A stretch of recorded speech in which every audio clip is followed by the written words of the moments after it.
ગતિશીલ ગુજરાતના દાવા વચ્ચે હકીકત જુદી છે।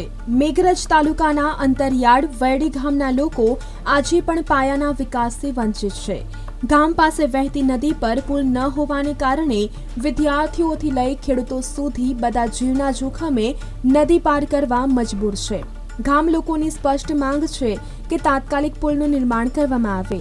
હાલ એક તરફ ગતિશીલ ગુજરાતની વાતો થઈ રહી છે, ગામડે ગામડે વિકાસ પહોંચ્યો હોવાના દાવા થઈ રહ્યા છે, પરંતુ આઝાદી બાદ આજે પણ ગ્રામ્ય વિસ્તારના લોકો પાયાના વિકાસથી વંચિત છે। વાત છે મેઘરજ તાલુકાના અંતરિયાળ અને રાજસ્થાન સરહદે આવેલ વરડી ગામની। વરડી ગામ પાસેથી વરડી નદી પસાર થાય છે। વરડી ગામમાં લગભગ 200 ઘરની વસ્તી છે। આ ગામના રહીશો, ખેડૂતો, વિદ્યાર્થીઓને પોતાના અભ્યાસ તેમજ દૈનિક કામકાજ માટે નજીકના મોટા ગામ વાઘપુર જવું પડે છે। વિદ્યાર્થીઓને શાળાએ જવા, બેંક તેમજ પોસ્ટના કામકાજ અને કોઈ ચીજ વસ્તુની ખરીદી કરવી હોય તો પણ વાઘપુર ગામે જવું પડતું હોય છે। આરોગ્યની કોઈ બીમારીના સમયે પણ વાઘપુર ગામે ડોક્ટર મળી રહે અને સરકારની આરોગ્યલક્ષી 108 સેવા માટે પણ નદીમાં થઈને જવું પડે છે। બીજો કોઈ વિકલ્પ નથી। હાલ ચોમાસું ચાલુ છે ત્યારે આ વિસ્તારના અને ઉપરવાસના વરસાદના કારણે વરડીમાં પાણીની આવક શરૂ થઈ ગઈ છે, જેથી ગામ લોકો, ખેડૂતો અને વિદ્યાર્થીઓને જીવના જોખમે નદી પસાર કરીને જવું પડે છે। આ નદી પર પુલ બને એ ખાસ જરૂરી છે। વરડી નદીમાં ચોમાસામાં પાણી આવી જાય છે અને જેથી ઘણીવાર વિદ્યાર્થીઓ અભ્યાસથી વંચિત રહે છે અને જો પાણી વધે અને શાળાએ જવાનું સાહસ કરે તો ડૂબી જવાનો, તણાઈ જવાનું પણ ભય રહે છે। ચોમાસા દરમિયાન કોઈ બીમારીનો ગંભીર કેસ હોય, મહિલાની ડિલિવરી હોય ત્યારે 108ની સેવા પણ પહોંચી શકતી નથી, જેથી ક્યારેક આવી સેવાઓના અભાવે અવળા પરિણામો ભોગવવા પડે છે।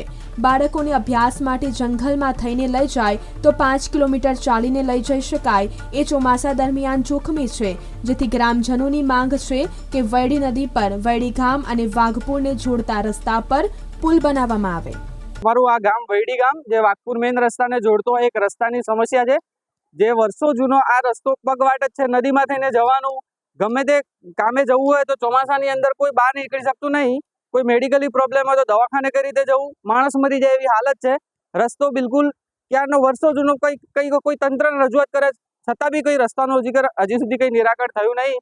એટલે સરકારશ્રીને વિનંતી કરીએ કે આ રસ્તાનું કંઈક નિરાકરણ લાવે। સ્કૂલમાં જવા માટે બચ્ચાઓને પ્રોબ્લેમ થાય, દવાખાને અમે જઈ શકતા નહીં, કોઈ ઇમરજન્સી આવે, કોઈ લેડીઝને ડિલિવરી હોય તો હોસ્પિટલ કઈ રીતે જવાનું?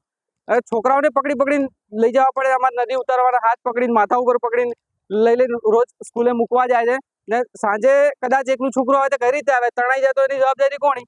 એટલે આ રસ્તો અંદર 3 કિલોમીટર જાય છે અને આજુબાજુ 200 ઘરો છે, એટલે ખાસા બધા માણસોને આ પ્રોબ્લેમ છે। એટલે સરકારશ્રીને એવી અપીલ કરીએ કે આ રસ્તો બનાવી આપે અમને અને અમારી આ જરૂરિયાતને જલ્દી પૂરી કરે।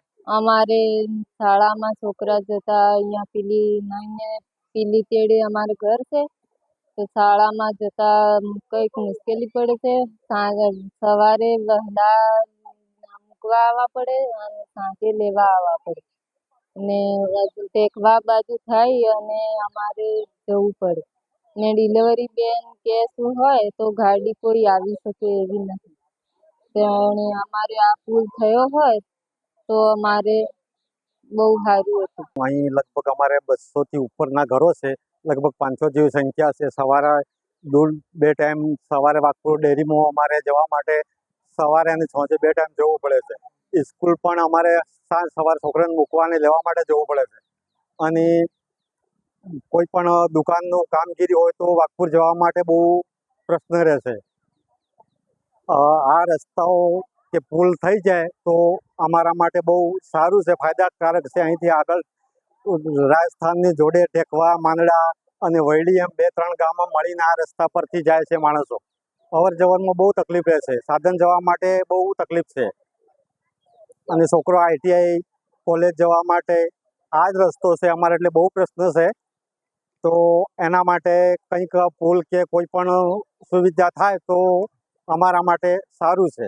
વરડી પાકા રસ્તાથી વરડી ગામમાં જતો રસ્તો બિલકુલ જવાલાયક નહીં। એના માટે અગાઉ સરપંચે દરખાસ્ત કરેલ છે, પણ એમાં કશું કંઈ રિઝલ્ટ મળેલ નહીં। તો આ વખતે પણ અમે રજૂઆત કરીએ અને રસ્તો થવા લાયક છે અને પુલ ને રસ્તો બે ઉપયોગી રસ્તો છે એટલે થાય તો સારું એવું અમારું માનવું છે.